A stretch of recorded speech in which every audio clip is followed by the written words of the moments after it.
You've waited all day for this. Ember Knights. This isn't your daytime Ember. This is Ember Knights. The smoldering gets a little hotter when it's Ember Knights.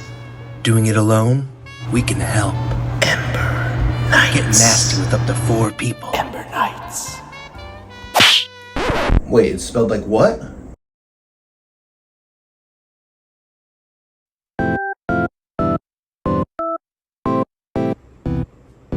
Ember Knights. It's pixel art. Got cute little guys. It's got upgrades, got randomized stuff.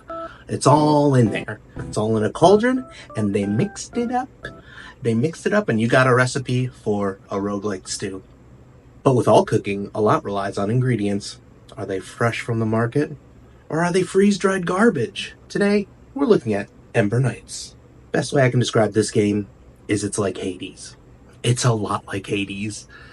With regard to gameplay and upgrade mechanics, it's Hades. For those who haven't played Hades, it goes something like this. You equip your loadout, which is your weapon, and some options that you can unlock throughout the game by spending resources that you collect in the dungeon, and then you embark on the run, which consists of 4 worlds with several rooms within those worlds. In the rooms, you gotta fight bad guys, and after you do that, they contain rewards and resources, and sometimes you have an option to choose what you're gonna go for in the next room. You go through these worlds, fighting a mini-boss, then a big boss, and then at the very end of the run, you fight the big boss. And then when you win or lose, you do it again, over and over again. The slow trickle of upgrades, that's what gets you coming back for more, as well as the action-packed combat. That's satisfying and variable depending on what kind of weapon you use for the run. So, that's Hades and Ember Knights. I described the exact same game. The difference between them? Well, Hades has a great story, great voice acting, characters that you care about, great illustrations. Ember Knights doesn't have those things, but you can't really compare the 2 different types of art. I mean, they're different. They're different. You can't compare them. You can compare them, but they're different. You know? They're just 2 different flavors of the same game. Hades is complex and satisfies your palate in a way that you didn't know needed to be satisfied. A narrative experience with a clear story that you don't find in roguelikes. Ember Knights is simple. Stick to your ribs food that isn't necessarily a memorable experience, but still gives you tasty calories and you don't mind cooking it up.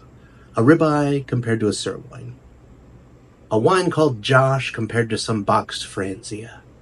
Heston Blumenthal compared to Guy Fieri. Stop with the food comparison. All right. I'm just having some fun. Cut it out. I don't know how to go through this review without comparing it to Hades, but I will tell you, I found myself booting it up more times than other things that I would have on my Steam Deck.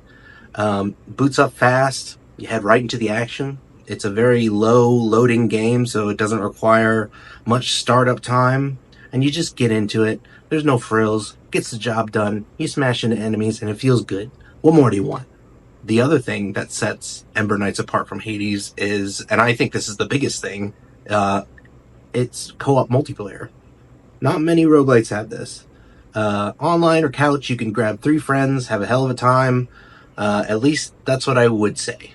Full disclosure, I was only able to do 1 session of co-op, and that was online with a stranger, and the communication was limited.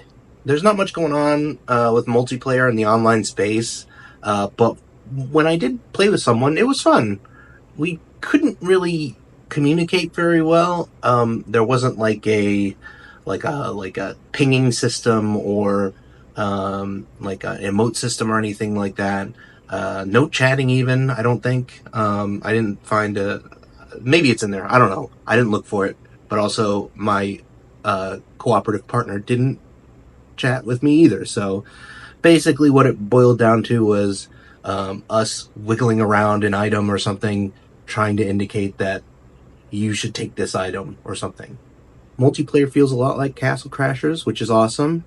My only issue is that I wish it had matchmaking instead of lobbies. It has lobbies, which, you know, my experience was just to see if there were any lobbies open, and when there weren't, which was often, I'd open up my own lobby, get bored after 30 seconds, and then do a solo game. Matchmaking might fix this, but at the time of this writing, the peak player count is around 500 people. And I'm no networking engineer, so I don't know if it would help all that much. I don't know if it would even help that much. Among those 500 people, who knows how many are looking for multiplayer games. The last thing I want to mention, it's cheaper than Hades. Just, you know, monetarily. I kind of don't like talking about the value of games, but in terms of sheer quantity of stuff you get in either of these games, Hades takes the cake. Basically, like, Hades is, you know, it's the creme de la creme. If you haven't played Hades and you're thinking about picking up Ember Knights, pick up Hades instead. You're gonna thank yourself, okay?